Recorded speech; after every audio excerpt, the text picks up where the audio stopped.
কথাগুলো হচ্ছে, আমরা বিগত কয়েকদিন আগে আমরা একটা সংবাদ সম্মেলন করেছিলাম, সেখানেও দর্শনের বিষয়গুলো চলে আসছে।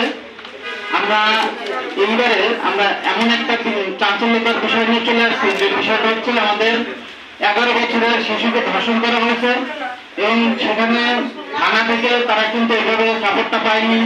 তারা ডাক্তার যেখানে চিকিৎসার জন্য দেখে সেখানেও সাপোর্টটা পায়নি। তো এই বিষয় টোটাল বিষয়টা আমাদের সেই ফ্যামিলির লোকজন এখানে আছেন।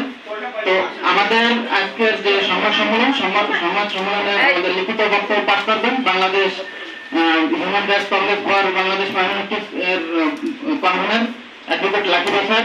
তো আমি লাকিব স্যারকে লিখিত বক্তব্য পাঠ করার জন্য অনুরোধ করছি। নমস্কার।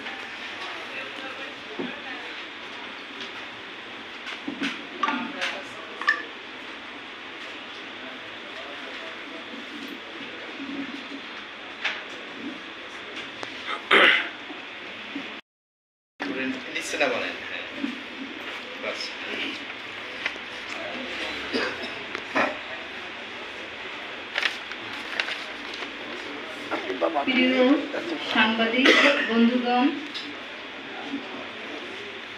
লিখিত বক্তব্য পাঠ করছি আমি অ্যাডভোকেট লাকিব স্যার, কনভেনর এইচআরসিবিএম বিডি। আমার সাথে আছেন আশিস কুমার রঞ্জন, কোঅর্ডিনেটর, সাজেন কৃষ্ণ বল, ট্রেজারার এইচআরসিবিএম বিডি, প্রসেনজিৎ কুমার হালদার, সঞ্জয় রাহা, সনৎ কুমার রায় সহ প্রমুখ। প্রিয় সাংবাদিক বন্ধুগণ, আপনারা জাতির বিবেক, আপনাদের লেখনীর মাধ্যমে দেশবাসী প্রতিদিনের খবরাখবর জানতে পারছে। মানুষের বিবেকবোধ ও মানবাধিকার জাগ্রত করতে আপনারা সদা সচেষ্ট। আপনারা বাংলাদেশের ধর্মীয় মাইনরিটি সম্প্রদায় ও নারীদের সমস্যা সমাধান বিষয়ে সংবাদসমূহ বস্তুনিষ্ঠভাবে সরকার সহ দেশবাসীর কাছে তুলে ধরেন। এর ফলেই দেশে বিদেশে নির্যাতনের সকল খবর জানতে পারছে। তাই আজ আমরাও সেই আশা নিয়ে আপনাদের সামনে এসে হাজির হয়েছি, যাহাতে নারী ও শিশুদের নির্যাতনের খবর আপনাদের মাধ্যমে সারা বিশ্বের সকল মানবিক ব্যক্তিদের কাছে পৌঁছায়। প্রিয় সাংবাদিক বন্ধুগণ, আজ সংবাদ সম্মেলনে আয়োজক Human Rights Congress for Bangladesh Minorities HRCBM এবং উপস্থিত থাকা সকল ভুক্তভোগী পরিবারের পক্ষ থেকে সংবাদ সম্মেলনে আপনাদের আন্তরিক অভিনন্দন ও ধন্যবাদ জানাচ্ছি।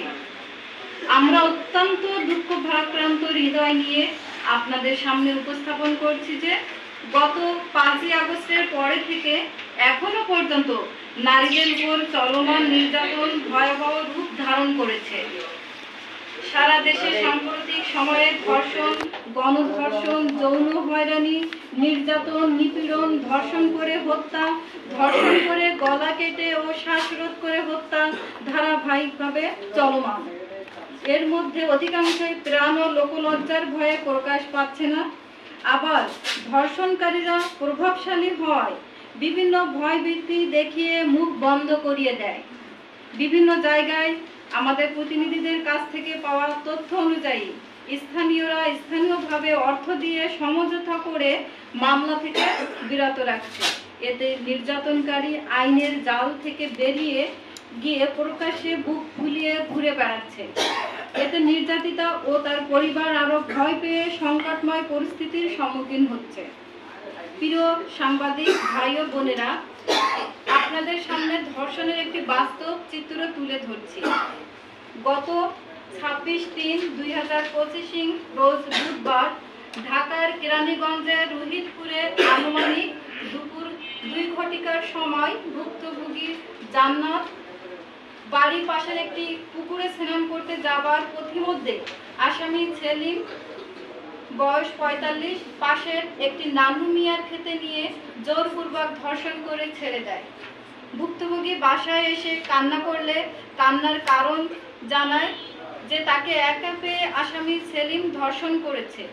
তখন ভুক্তভোগীর মা ও কাকা তাকে সলিমুল্লাহ মেডিকেল কলেজ হাসপাতালে নিয়ে গেলে কর্তব্যরত ডাক্তার ঘটনা শুনে তাকে ঢাকা মেডিকেল কলেজ হাসপাতালে নিয়ে যাবার পরামর্শ দেন।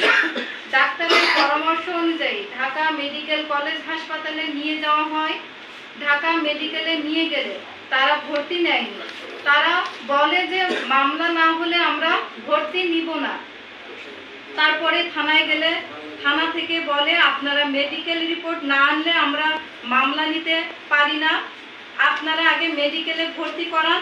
তারপরে মেডিকেলে গিয়ে তাদের সাথে জোরাজুরি করে ভর্তি করাতে গেলে তারা বলে এর আগে কোনো কিছুই হবে না, আপনারা তাকে বাড়ি নিয়ে রাখলেও মেডিকেলে রাখলেও তাই হবে। ভুক্তভোগী পরিবার তাকে অনেক কষ্ট করে ভর্তি করায়। ভুক্তভোগীরা সংস্থার কাছে সহযোগিতা চাইলে SRCBM থেকে থানায় কল দিয়ে মামলা নেয়, কিন্তু আসামি পক্ষ থেকে ভুক্তভোগী পরিবারকে বিভিন্নভাবে হুমকি দেয়।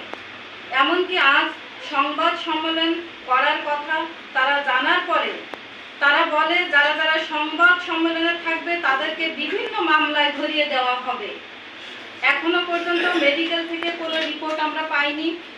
এই আসামি বিগত দিনে আরো অনেক ধর্ষণ করেছে, কিন্তু তারা লোকলজ্জার ভয়ে কোনো পদক্ষেপ নেয়নি।